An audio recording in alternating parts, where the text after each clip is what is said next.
So, you remember when we did a thing a few weeks ago where I said, I'm going to create a flashback to talk about gravitational field for a thing in the future? Welcome to the future. All right? I feel like people should do that to you from time to time because it's technically true, but it doesn't feel like that much different. You should be like, Welcome to the future. You should just do that to people randomly today. That won't be weird at all. Anyway, so let's remind ourselves of a few things. Gravitational field. It's probably going to come up again. So let's begin with what is gravitational field? No. Gravitational field is ratio of how much force gravity you get for a certain amount of mass. You read that off of a page. Yeah, What is gravitational field? You're not. You're not wrong. You're not wrong. No hatred towards that. But again, we gotta get it more into our bones than that. What's that? The ability of like gravity to happen out of place. You're not too far off. I think there's probably a slightly better way I would say that. Does anybody have another idea, another thought, another way to say it? So that's probably I'm going to combine those two together, okay? Because yes and yes and absolutely yes as well. You were just kind of a little bit ahead of me. It's fine. Okay, so gravitational field in a nutshell is a description of space and the possibility of having a force of gravity in that space. Okay, so we talked about a lot of this is going to be review. Hopefully it's review. Hopefully everything I'm saying is very obvious. If it is not very obvious or you have any questions whatsoever when talking about gravity, make sure you freaking ask them because this is the easy part of today. Okay, so if you're stuck on the easy part, I should say relatively, it's not easy. It's not easy. Don't feel bad. Okay, you need to get the questions asked before we move to the next thing. All right, so if I'm looking at this area, gas not included, don't worry about air or whatever, is there a force of gravity here right now? No. No. Is there a gravitational field there right now? Yes. What is that gravitational field created by? Earth. Earth, correct. Or let's say it slightly differently, but 100% right, the mass of Earth, right? A mass, a source mass, has this possibility of creating gravitational field. But why is there not a force of gravity there yet? What is necessary to get a force of gravity?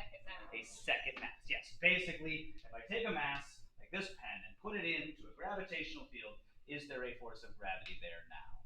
Yes, right? Or myself, okay? I could move into this area, and now there's a force of gravity here, but there is no force of gravity over there, okay? Your basic understanding of life, what I try to kind of use to draw this out is you don't walk from class to class and ever freak out that gravity is in a particular area going to be off, right? You don't expect in a particular area gravity is like, oh crap, there's no gravity here, I'm floating, because gravitational field is currently everywhere, and all you need to get a force of gravity is put a mass into it. The pictures I drew up here just a second ago are the gravitational field from two different perspectives. This first one we usually call uniform gravitational field. Probably not the worst idea to get this copy down. I know you guys did some notes on this already, and this one right down here is variable. We'll talk about in just a second. Now, let's talk about why. Why Spainhour? Why the heck are we doing all this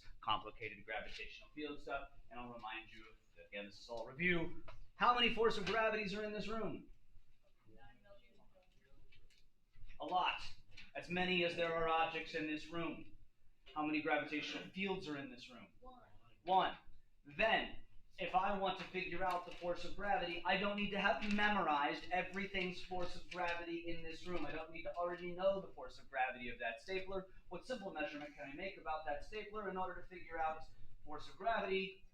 It's mass. Essentially, basically, gravitational field is the reason you can use this equation. And you've used that equation a lot. Yes? By definition, actually, this is not where it starts. It starts at this definition over here. Force of gravity is defined as the ratio between force of gravity to mass. So, conceptually, once again, it's describing an area. It's the possibility of force. You just have to put a second mass in. Okay? Mathematically, which is what Kenzie was jumping up to, it's the ratio of how much force you get to how much mass. And what is that number here on Earth? 9.8. And what are the units for that? Nope. For a gravitational field, it is considered newtons per kilogram. And that does simplify down to meters per second squared, and it matches with meters per second squared, and is also the acceleration, but actually it's a whole other conversation on the fact that they happen to match, not that they are necessarily supposed to match. Okay? It actually goes into this deep conversation about the two properties of mass. What are the two properties of mass? What are the two things? Inertia and gravity. When discussing gravity, boom, these are the units, this is the understanding. When discussing inertia, what is the only equation that inertia, well, I should say the main equation that inertia is in? Or, since that's inertia's mass right there, we would consider this to be meters per second squared now, but that's not what we're worrying about right now. All right, variable g. What was that variable dependent upon? What variable did it matter? What's that? Distance? This would be a little bit more specific, but yes? From the center. What letter? R. Correct. Yeah. And to show everybody else what I'm saying there is, I'm pretty sure you have this in your gut. If I said, hey, this guy or this guy, which has more gravitational field? Closer, okay? And the guy right there versus the guy right here, which one has more gravitational field? They are exactly the same, roughly speaking the same. And what variable are you essentially using to determine that? R, correct. Yes. So, if you will, kind of using that pre-calc mentality here, this is G dependent on R, right here. Now, just a reminder on the pictures, okay? What way can I see in the pictures that it's variable versus constant? Well, remember that gravitational field lines are drawn, two things. One, they're drawn in the direction that force will go. So, like, this is the direction force of gravity is obviously going to go if a mass gets put into it. And two, their strength is not dependent on their length. Like, I could draw these out infinitely and it wouldn't change the size. It's dependent on the line density or the space between these lines. Now, obviously, I'm drawing this, terrible artist and all that, but what about this picture lets you know it's uniform? Even space. And right down here, what about the picture tells you that certain spots are variable?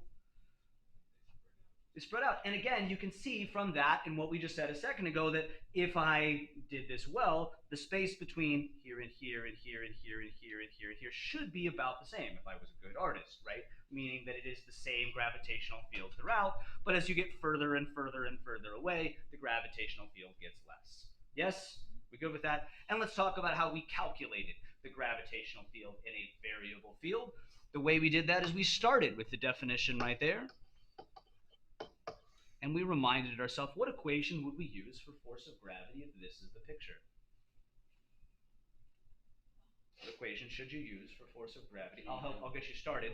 The equation that you should use for this one, I think I heard it, sorry, let me just finish my thought here. The equation you would use for this one is definitely mg. What equation should you use for this force of gravity if this were the picture? Big G, yeah. Gravitational constant, Spainhour's nickname in college. All right, actually let's change these masses instead of 1 and 2 to call that mass of, I could say planet. Let's actually call that source, okay? And this will be the test mass, okay? Always, as regularly in most textbooks drawn as M0 or M0. Why? Well, because this guy right here is that test mass. And why does it cancel? Because how many masses are at this location that I'm checking right now? None. How many masses are required to create a gravitational field? 1, right? And if you cancel all this out, little g is equal to big G times mass of source over r squared. You'll remember that we did something very similar to this when talking about the gravitational field equation originally, because I said big G, mass of Earth, mass of object over r squared. What must be G if that equation is also true? That whole mess right there must be equal to G, and we calculated it all out, and we got about 9.81, yes? You remember this? And you'll notice that that is big G times mass of source over r squared. Specifically, in this case, that was the radius of the Earth. Yes? All right. So, great Spainhour, we knew all this. Hopefully you knew all this. So, let's review once again. What is gravitational field? Gravitational field is a space. It's an area around a mass that the possibility of force of gravity exists. And the reason we use it is there are way less gravitational fields in this room than there are force of gravities. Ultimately, we want force of gravity. Ultimately, we don't care about gravitational field. It just helps us get force of gravity. Ultimately, we want to use this equation. I just want to use this equation, and all I need to know is know G. Now that's of course easy on Earth because Earth's gravitational field is roughly uniform. So since it's uniform and practically the same everywhere, by the way, is it actually the same everywhere? No. Okay, I mentioned before here in Alton it's about 9.80. At the actual sea level it's 9.81. Okay, at about Denver it's probably 9.79. Sorry, 9.78 probably. At the top of Mount Everest you're probably getting to about 9.75, 9.73, somewhere in that range. You'll remember we calculated on the International Space Station. The gravitational field on the International Space Station is about 8.7, not that much different, despite the fact that you were in space. Okay, and the way we calculated every single one of those is that essentially right there, that guy on the bottom right. Sorry for those of you in the video. So, uniform gravitational field. Now, let me ask you this. How many gravities, like effects of gravity, do we really deal with, like on Earth? Earth's one, okay. What other effects of gravity? I mean, not super common, but like you know of effects of the gravity and affect us here on Earth. I would say either 3 or 4. Tell me what they are. We got Earth's got 1, easy one. What else? The moon is 2, tides. The sun, we go in a circle, there's 3. And if you had to say 4, probably what was the answer? I would say Jupiter, because Jupiter actually attracts a ridiculous amount of asteroids that did not bombard us on the regular. So yay, Jupiter. So 3 to 4, definitely those big 3. Maybe you could argue a little bit of 4. That being said, are there that many gravitational fields we deal with? No. So if it was really only the gravity of Earth that we were regularly dealing with, this is a dumb conversation. Really, this becomes a necessary conversation if you want to start talking about going to space, in which you're going to be dealing with a lot more gravitational fields, or if this was potentially going to shift to another conversation. All right, I know, totally hypothetical there. Which of the two of these do we deal with more often? Definitely uniform, right? Why? Another way to say that, by the way, is another mathematical way. Which equation do you use more often? That guy or that guy? Definitely the first one. Why do we deal with uniform gravitational fields more often than variable fields? What's that? Usually on Earth. Sure. Okay. Why on Earth can we regularly use? Here's another way to say it. Is this room actually uniform throughout? No. The gravitational field at the bottom, the gravitational field at the top are different, but come on, right? That's a considerable difference, though. 3 meters. And as a matter of fact, let's not even put 3 meters. Let's say, would you expect your weight, gravitational field affecting your weight, to change that much if you were on the first floor during advisory and you walked all the way up to the 3rd floor? Would that have a huge impact whatsoever on your force? So that's like 10 meters. Over the course of 10 meters, you don't expect gravitational field to change. Why?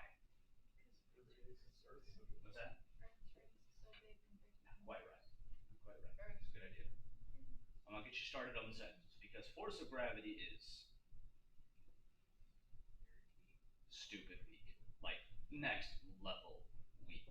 Okay? If you were dealing with another force, potentially, that was not as weak as Earth, you probably wouldn't be dealing with uniform fields all that often, because you would be dealing a lot more, you'd be dealing with a lot more fields. Again, completely hypothetically. We ready for the switch? Here we go. Here's how I'm going to do this. Okay, we're going to take this slide and copy. Just straight up copy it down. Here we go. If you don't know already, you probably can figure it out. What force are we going to talk about now? Force electric. Force electric. Oh. And if you had to guess then, instead of gravitational field, we should probably call this Electric field. electric field. Wait, so that way we're learning about electric field? Yup, That's it? pretty much. That's great. I mean, if you wanted to go forward into NASA and that type of stuff as well, obviously, that would become... See, gravity is something you obviously are all very familiar with, right? So what I want to try to do, and this is the reason I copied this, because you're basically going to see me talk about all the same things again, just now with electric, and that's the best way. That's the best way I have found for students to get used to electric field. Because it is super weird if you don't have absolutely anything to draw on whatsoever. Okay, so let's talk about what gravitational field versus what electric field is. What is gravitational field again? Area around a mass, right, that has the possibility of force of gravity if you put in a second mass. Yes? So, what is electric field? Must be for an electric force from the unit. The area around a charge that has the possibility of Electric force? electric force, if there is a Another electric. second. How many charges are necessary for a force of gravity? Sorry, my apologies, I said that poorly. How many masses for force of gravity? You got the general gist. How many charges are necessary for force electric? Two. How many masses are necessary for gravitational field? One. How many charges are necessary for electric field? One. One. All right, let's come up over here. We're actually going to kind of skip around here a little bit because it makes a little bit more sense in this case. There's a possibility for a charge. It's an area around a charge, but there's a possibility for a Force charge. electric. There you go. If you had to guess, what letter are we going to use, or maybe you've already seen, it's electric field. This one actually does make sense. E, yes, and specifically it's capital E. And if you had to guess its definition, the ratio of force electric to charge. So what should its units be? Newtons over Newtons over what? Coulomb. Coulombs, you got it. You're right there. Now, please keep in mind what I showed you earlier, that this equation on gravity, are these two the exact same equation? Yes, this is just a little bit of algebra, right? If I just multiply mass on both sides, boom, I have this right here. Now, this is the definition, the ratio, but the whole purpose of this definition is to use that guy right there. So, the whole purpose of this definition is to use this guy right here. Force electric is equal to charge times electric field. This equation, similar to, this is the equivalent in gravity of this guy. Ultimately, you guys are great here. You got this. This is the easy peasy. I'm doing math on problems now. I'm rushing past this part. It's so simple. Everybody's got it. I want it to be that level of simple with this guy right here. All right. So what is electric field? Conceptually, I'm sorry, I'm going to repeat myself. It's an area around a charge. So we have a charge right here. It's an area around a charge where there's a possibility of a force electric. And we're going to get a force electric if we put in a second charge. Make sense? Mathematically, it is the ratio between force electric and charge, right? So if I told you a number, like let's say I said 10,000, and these numbers are going to be about that big for electric field. We'll talk about why in just a second, okay? 10,000 newtons per coulomb, what does that ratio tell you? If what happens? Like let's say I told you, here's the situation. We've got a negative guy right here. We've got a negative charge, and we're going to look in this area. Is there an electric field in that area? Yes, absolutely. Okay, and I tell you that the electric field in this area is 10,000 newtons per coulomb. What is it? You're right. You got the numbers right. So let's make sure we understand the concept. When are you going to get 10,000 newtons per coulomb? If you were to put 1 coulomb here, then there would be. Is that very likely, by the way, you ever having 1 coulomb? No, that's a stupid amount of charge. More than likely, you're going to have something on the order of micro or nano. So this comes back to, why is that number so big? If I multiply this by nano, am I going to get a large amount of force? No, it's going to be somewhere on the, like, probably the 1,000th place or something like that. All right.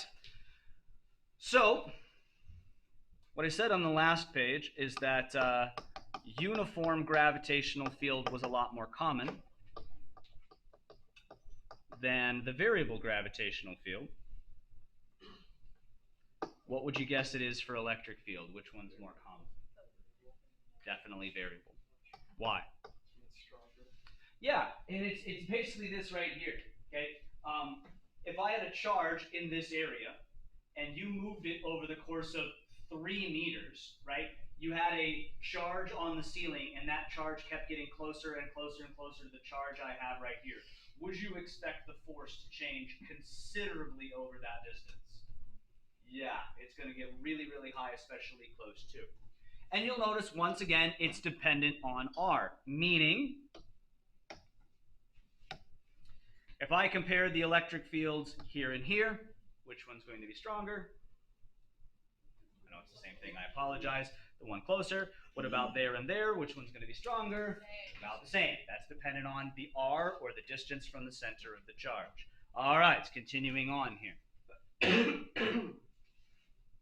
Let's talk about how to sorry, one step back here to remind yourself over here.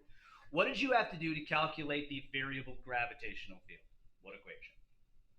That's up here. A big G, M source. Yeah, this guy right down here, right? Just one mass, radius source. And the nice thing about that, once again, I just want to remind you real quick, the nice thing about that equation is if you know G, what's the only thing you have to do to it to get force of gravity? There, right? If I want to get force of gravity, I'd put a mass here, and I put that mass over here, and notice that, is this now that gravitational equation? Yeah, should be nice. All right, so if I wanted to find this guy, let's talk about this for half a second, the uniform field. That's kind of a dumb conversation. What equation would I use here? I would use the definition, meaning if I measured right here that this was like 100 newtons, and then I measured its mass, I'm going to find that its mass is about 10 kilograms. My apologies, I'm not doing 9.8, I'm doing 10 for the sake of this, right? And should I expect that ratio to change anywhere else inside that field? No, like if I go over here and this guy has, 20 newtons, should it have a different ratio? No, so what should its mass be?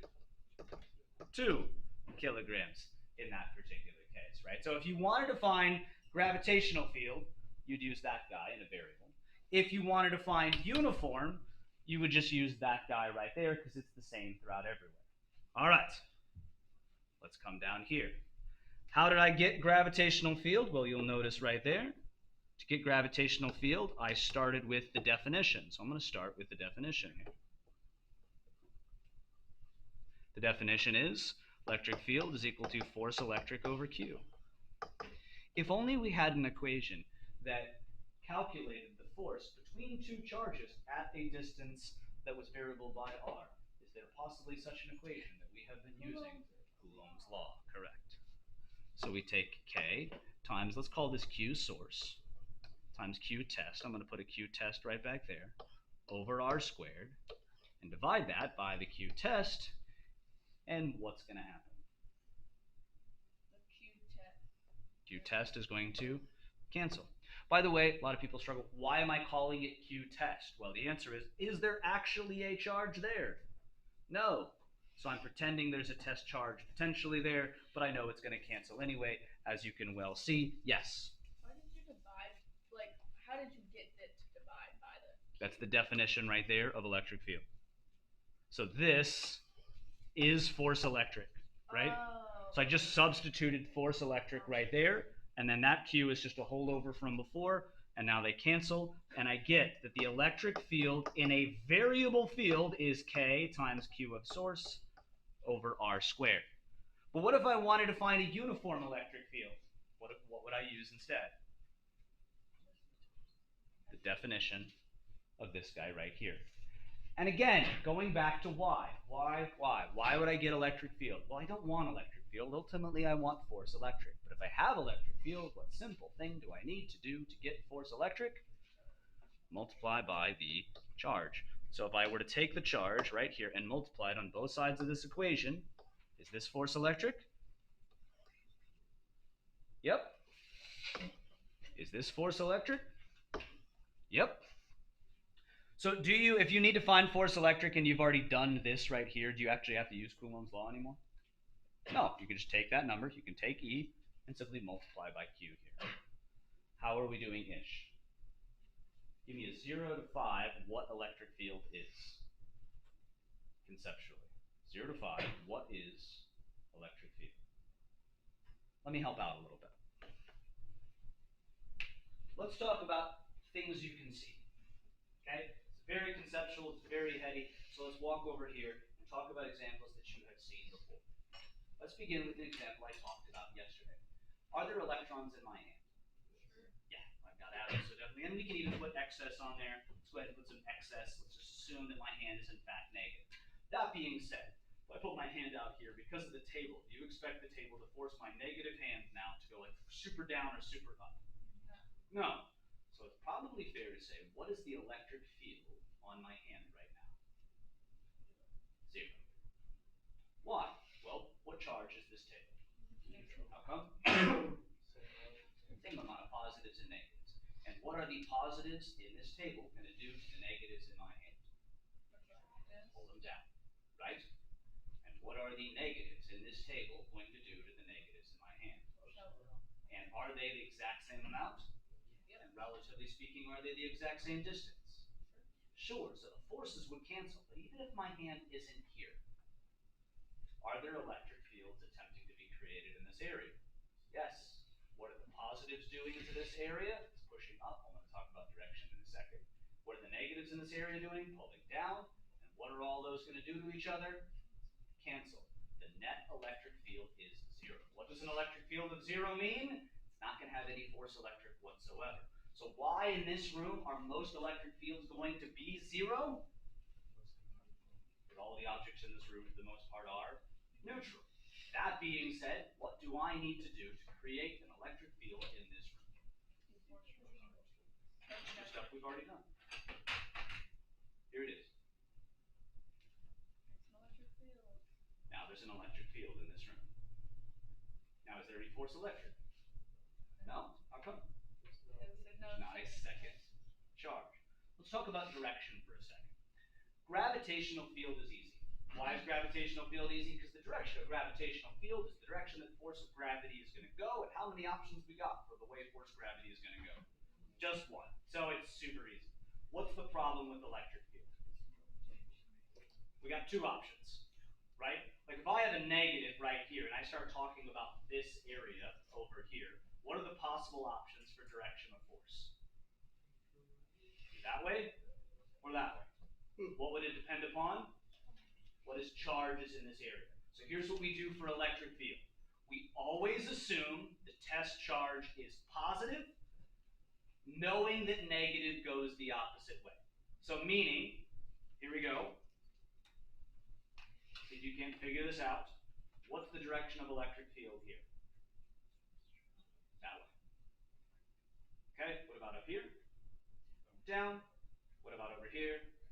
Down, that way. And here it's, so what I'm literally showing you right here is the picture on the bottom left. What if I did this? Is that what you're going to ask?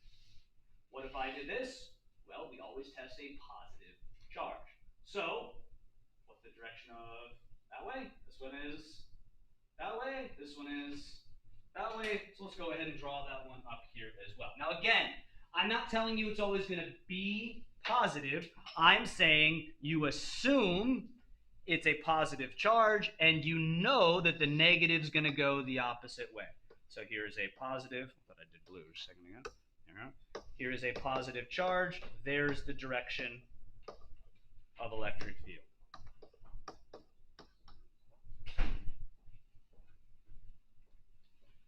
Again, people bothered by this, so let me show you what I mean by this.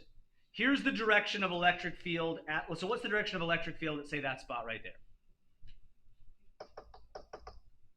Down and to the right, yes? There's the direction of electric field. So people go, well, what do you mean you test positive? Well, the electric field and the force are 2 separate things. So if electric field is that way, and I put a positive in, which way do I expect a force? Same way. Boom, right there. I expect it to go that way. But if I put a negative in, come on, do the thing, please, thank you. If I put a negative in there, what's the direction of force that I expect? Opposite direction. And the nice thing is, if you use this super basic equation we started with, this actually does it for you. Like, let's take that 10,000 I was talking about a second ago. Let's say I tell you that the electric field in this area, is 10,000 newtons per coulomb at negative 30 degrees. Okay? And you go to find force electric. Well, you take the charge times electric field. So say I tell you that the charge is -5 microcoulombs.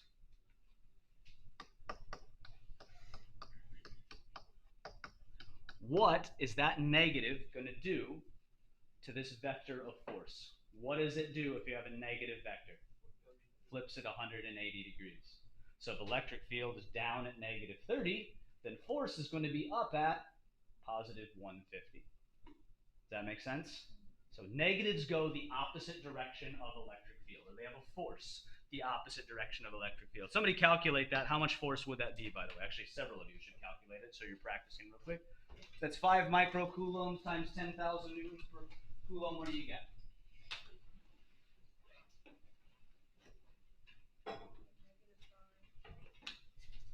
I'm going to write that a little bit differently than -5. Tell me the magnitude.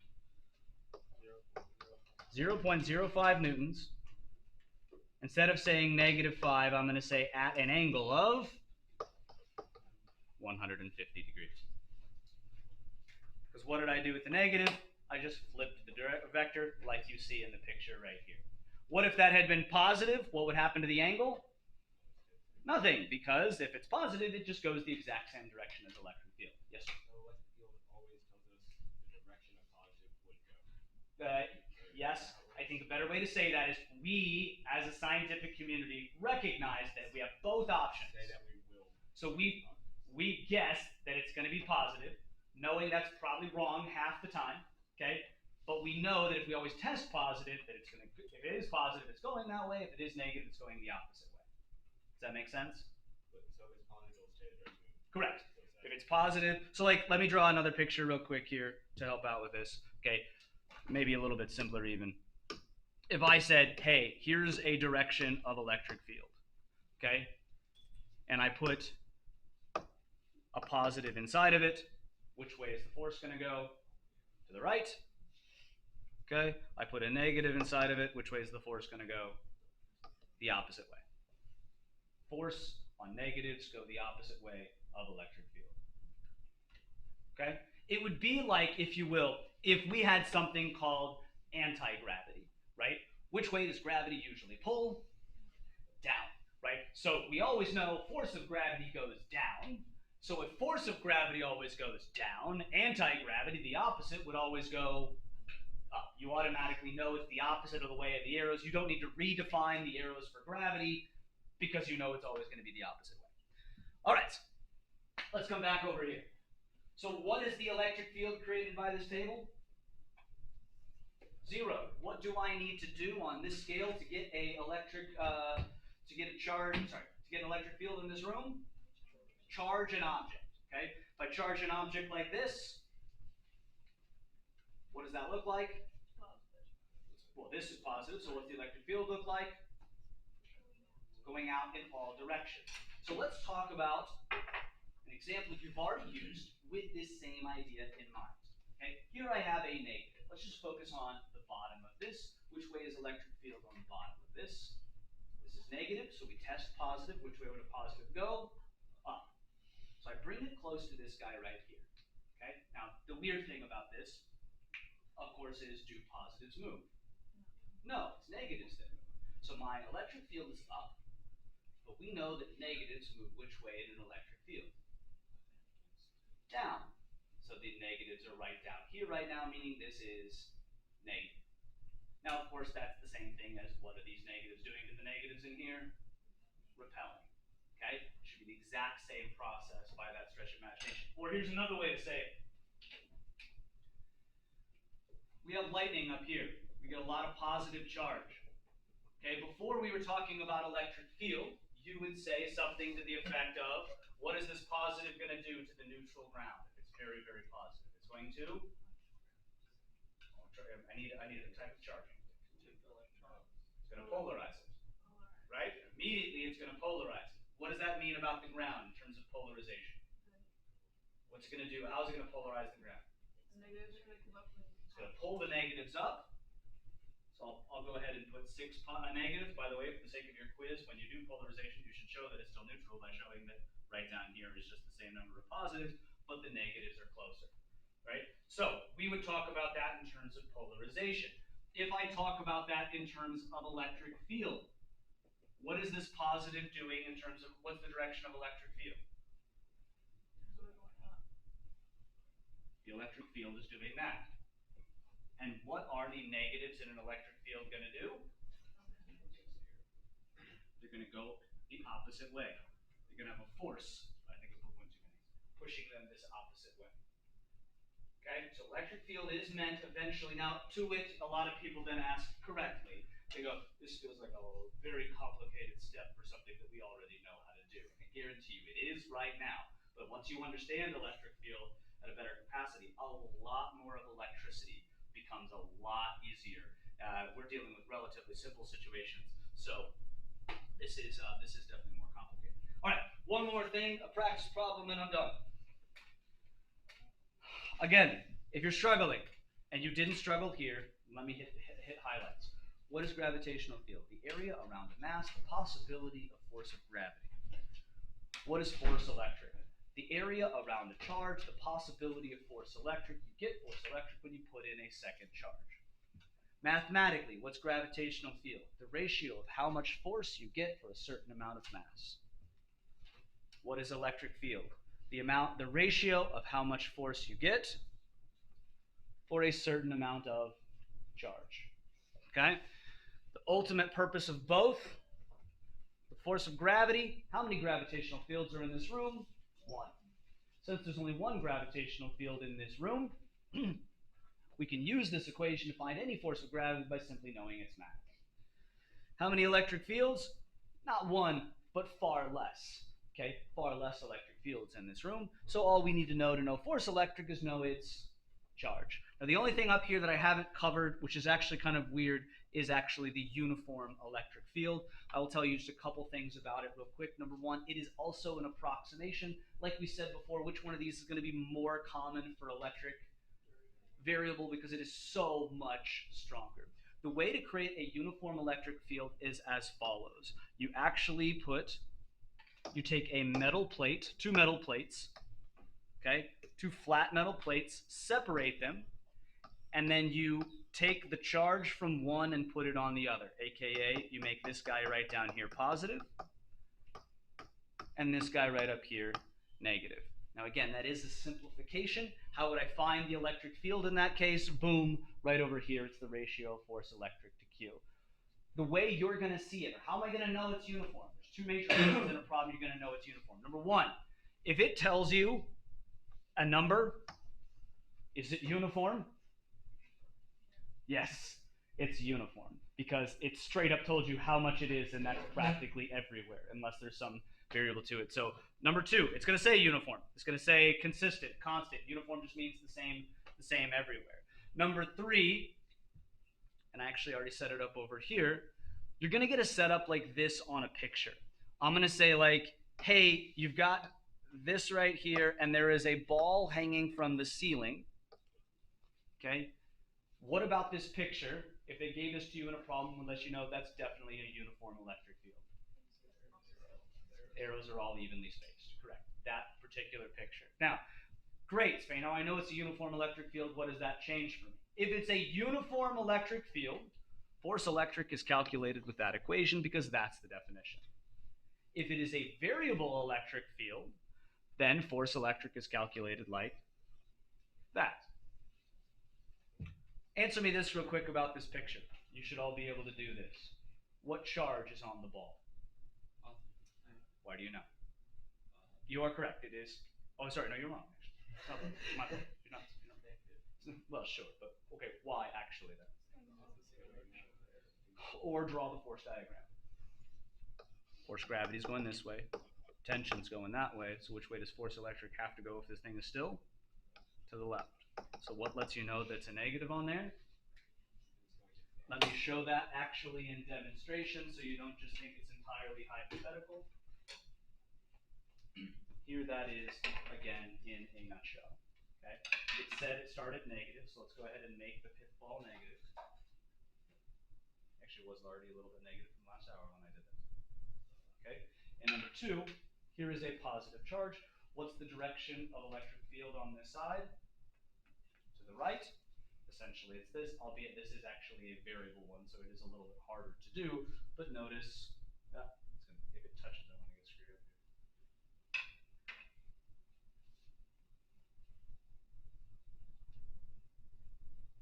So I think I made it negative. Of course, it didn't neutralize itself.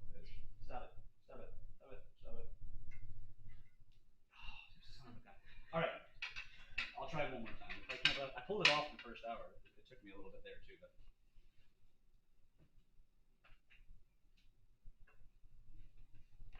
I'm trying to rush myself, which is the problem. All right. So, electric field is this way. So which way does the negative go in the electric field? Exactly like you see on this picture. It's going to go. There it is. I got to get the exact right spot if I want it to hold in place. Oh, I almost have it there. Right there. But you generally see it, yes? Yeah. So the electric field is pointing that way, so the charge goes the opposite way. All right. Last problem I'm going to show you is this.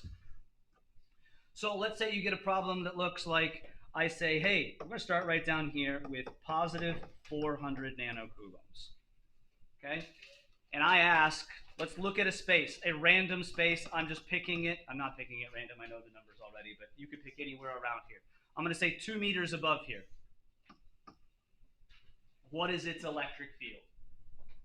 Well, to start off with, let's talk about picture. What is the, let's give this a name. We'll call this just charge 1. What is the direction of electric field at that spot? Y up. Agreed. It is up. Y up. Because it's positive, and we always have what test charge here. And again, please remind, the reason I say test charge is there any actual charge there? The test charge is saying if there was a positive, what would it do? Okay? All right. So how do I find the electric field? Number one, easy peasy stuff. It's a vector, right? Electric field is another vector, so angle is appropriate. But I think you got the angle, no problem. What is the angle on that guy? 90 degrees. It's going straight up. How are we going to calculate the magnitude? Your options are on this page. What are my options for finding?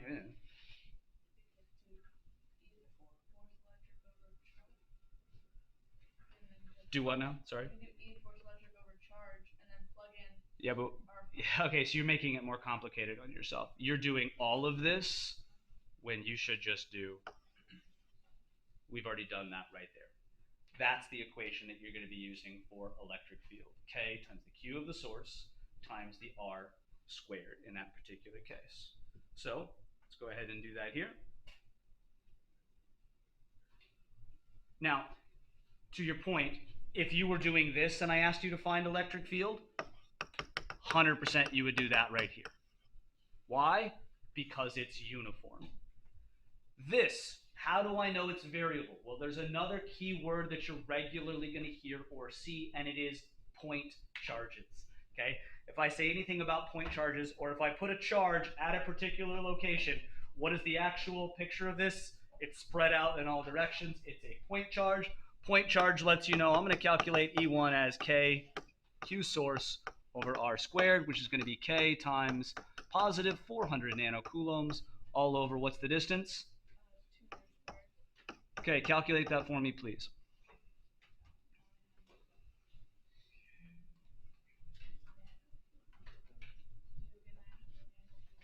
Running out of time. We got like 5 minutes. I'm trying to hustle in this last problem. What'd you get? 900. What are the units on that? Nope. You got the right idea. Newtons per coulomb. And that would be at 90 degrees.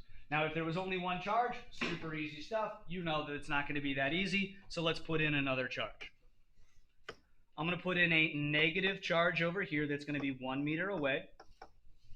Okay, and I'm going to say that's negative 600 nanocoulombs, and I'll call that charge 2. I'm going to look at the exact same area.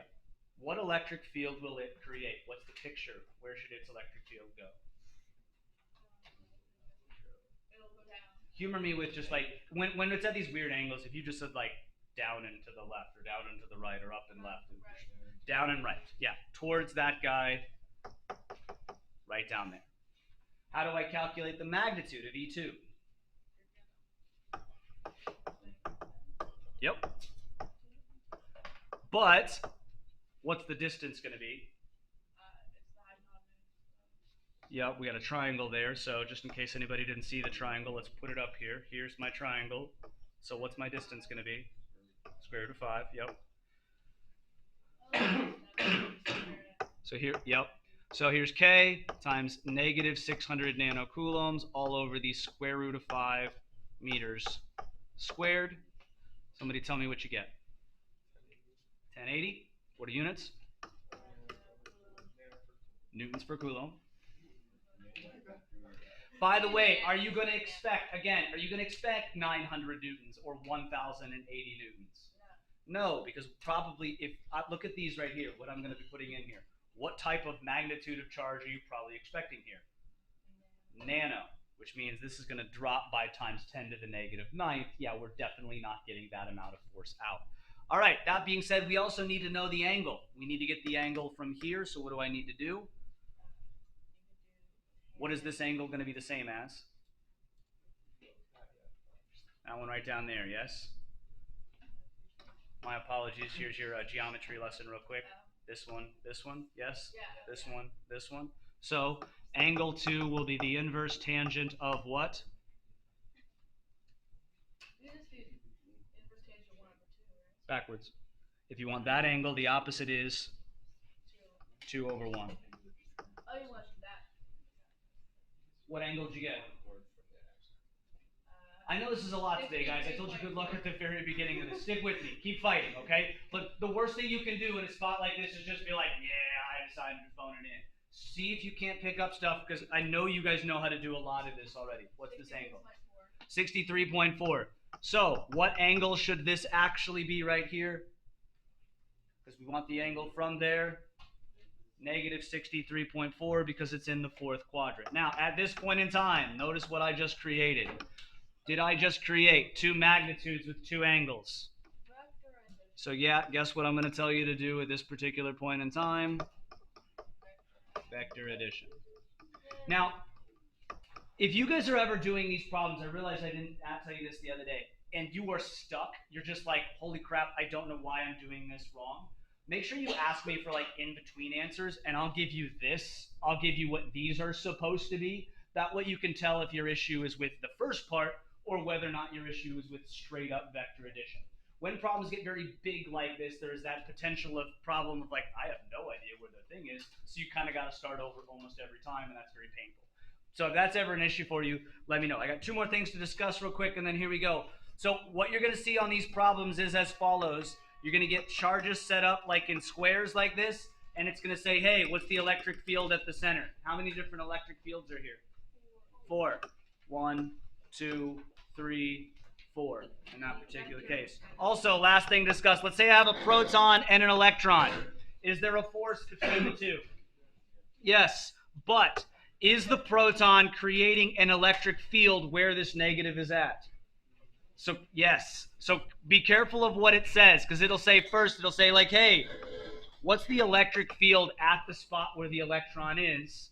And then it'll ask for the force electric. The first one you'd calculate with this right here. The second one you'd calculate with, once you know the electric field, Q times E. All right. Have a good one.